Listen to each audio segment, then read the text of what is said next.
జల్లి software job కొడదామనుకుంటురా? అయితే వీక్యూబ్ లో ట్రైనింగ్ తీసుకొని మంచి జాబ్ కొట్టేయుర్రి. పనులు పిల్లలను చూసుకుంటూ చాలా కష్టపడుతున్నాను సార్. కానీ మీరు తీసుకొచ్చిన పద్ధతులు తల్లికి వందనం, దీపం పథకాల ద్వారా నాకు చాలా ధైర్యం వచ్చింది సార్.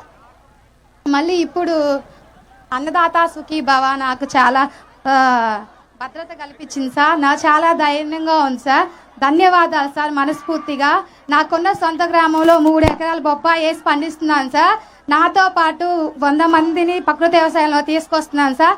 కందిలో విత్తన శుద్ధి చేయిస్తున్నాను సార్. అంతర పంటలు వేస్తున్నాను సార్. ఏ గ్రేడు ఏటీఎం కూడా చేయిస్తున్నాను సార్. ప్రతి మండే స్టాల్ పెడుతున్నాను సార్. ముల్లమూరులో ప్రకృతి వ్యవసాయం బాగా చేస్తున్నాం సార్. మీరు ఏ మీటింగ్కి వెళ్ళినా మా ప్రకృతి వ్యవసాయం గురించి బాగా చదువుతున్నారు సార్. మీరు ఇంకా బాగా చెప్పాలి, మమ్మల్ని బాగా ఇంకా ముందుకు తీసుకెళ్లాలని కోరుచున్నాం సార్.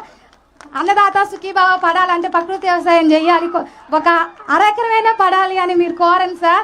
మేము ఇంకా ముందుకు వెళ్తాం సార్. చాలా సంతోషంగా ఉంది సార్. ఓకే, ఇప్పుడు ఏమేమి ఈ ప్రభుత్వం వచ్చిన తర్వాత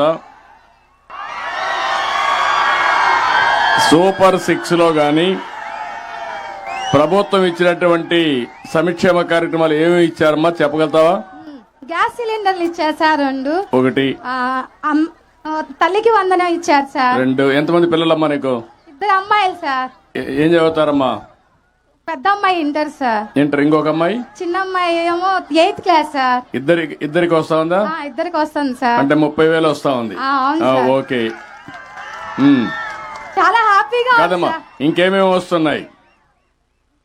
తల్లికి వందనం వచ్చింది, పింఛన్ వస్తుంది సార్. మా మామయ్య గారికి నెలకు 4,000 పింఛన్ ఇస్తున్నారు సార్. మీ మామయ్య గారు 4,000 పింఛన్ ఇస్తున్నారు. అవును సార్. Okay, very good. తర్వాత సుఖీభావ ఈ రోజు వచ్చింది సార్. ఇది ఎంత వస్తుంది అనుకుంటున్నావు? 7,000 వస్తుంది సార్. 7,000 ఈ రోజు 3 సార్లు వస్తుంది సంవత్సరంలో. అవును సార్. 2 కలిపి రాష్ట్ర ప్రభుత్వం ఇస్తుంది సార్. అన్నదాత సుఖీభావ కింద 14,000, కేంద్రం ఇచ్చే 6,000. ఆగస్టు 15 వస్తుంది సార్. ఎంత మొత్తం ఎంతమ్మా? మొత్తం 20,000 సార్. 20,000 అన్నదాత సుఖీభావలో పిఎం కిసాన్ లో వస్తుంది. అవును సార్. ఆగస్టు 15న మళ్ళీ మీ అందరికి ఫ్రీ బస్. ఎక్కడికి కావాలంటే అక్కడ ఆడవాళ్ళందరూ ఫ్రీగా తిరగచ్చు. ఫ్రీ బస్ సౌకర్యం, స్త్రీ శక్తి. చాలా హ్యాపీ సార్. అదే మాదిరిగా ఇప్పుడు మీకందరికి కూడా అమ్మా బియ్యం కూడా ఇస్తున్నారు కదా, రేషన్ బియ్యం ఇస్తున్నారు కదా. ఇస్తున్నారు సార్. ఇంటి దగ్గరనే ఇస్తాం. కొంతమందికి ముసలి వాళ్ళు ఉన్నా, వికలాంగులున్నా ఇంటి దగ్గరనే ఇస్తున్నాం కదా. అవును సార్. పింఛన్ ఇంటి దగ్గరనే ఇస్తున్నాం కదా. ఇస్తున్నారు సార్. 1వ తేదీ ముందే ఇస్తున్నారు సార్. ఒక్కోసారి హాలిడే ఉంటే ఒకటేసారి ముందు ఇస్తాం, లేకపోతే మొదలు తారీఖున ఇస్తున్నారు సార్. పేదల సేవలో తప్పకుండా మీ దగ్గరికి అందరూ వస్తారు. వస్తున్నారా? వస్తున్నారు. ఇంత మునిపు ఎప్పుడన్నా వచ్చారే మరిగా? రాలేదు సార్. ఇంత ఎండలో కూర్చొని ఎప్పుడన్నా రైతుల కోసం ఆలోచించారా? ఆలోచించలేదు సార్. అది డిఫరెన్స్ ఈ ప్రభుత్వానికి, గడిచిన ప్రభుత్వానికి. చాలా హ్యాపీ సార్. కాబట్టి మీలో మార్పు రావాలి, మీలో కూడా ఆలోచించాలి. ఏ ప్రభుత్వం మీకోసం పనిచేస్తుంది, ఏ ప్రభుత్వం వాళ్ళ కోసం పనిచేసుకున్నారో ఒకసారి ఆలోచిస్తే మీ అందరికి స్పష్టత వస్తుంది. ఆ అమ్మాయి చెప్పింది నిజమనుకుంటే గట్టిగా చప్పట్లు కూడా చెప్పండి వాస్తవం అని. ఇక్కడ ఉండే ప్రతి ఒక్కరికి కూడా మీకు కూడా వస్తున్నాయి కదా, ఇవన్నీ వస్తున్నాయని చేలు పైకెత్తండి. ఇది మంచి ప్రభుత్వం అవునా కాదా?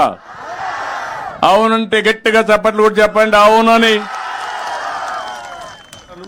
హలో సార్, నా పేరు అనిల్ కుమార్, తూర్పురాపల్లం గ్రామం, దర్శి మండలం సార్. నేను ఇక్కడ ఒక 2 ఎకరాల్లో 1 ఎకరము చిన్న కోళ్ళ పరిశ్రమ వేసుకున్నాను సార్. నేను ఒక నిరుద్యోగిగా ఉన్నాను సార్ నేను ఇక్కడ. సో ఇక్కడ నాలాంటి వాళ్ళు ఇంకా కొంతమంది ఉన్నారు.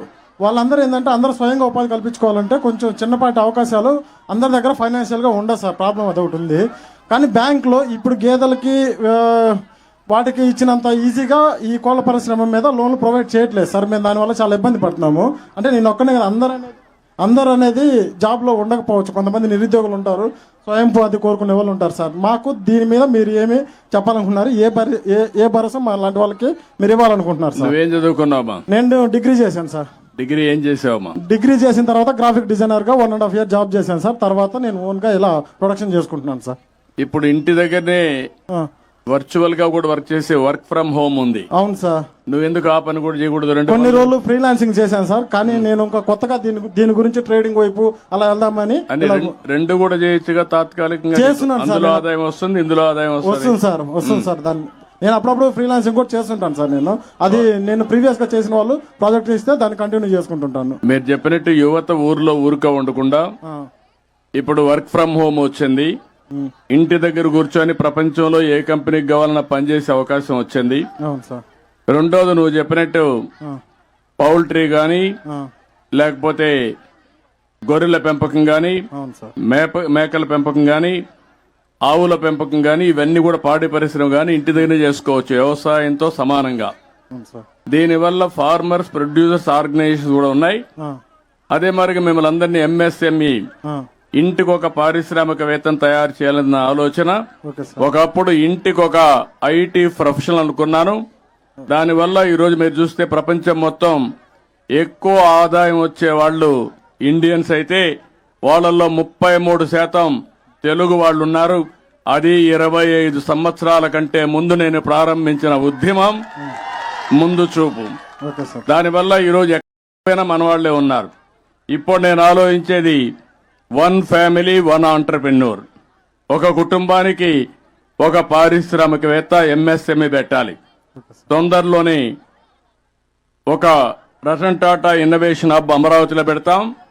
విశాఖపట్నం, రాజమండ్రి, విజయవాడ, తిరుపతి, అనంతపూర్ కేంద్రంగా రీజనల్ కేంద్రాలు పెడతాం. ప్రతి ఒక్క మిమ్మల్ని అందరినీ ప్రోత్సహిస్తాం. ఏం చేస్తాం, ఐడియాస్ ఇస్తాం, హ్యాండ్ హోల్డింగ్ చేస్తాం, వెంచర్ క్యాపిటల్ ఇప్పిస్తాను.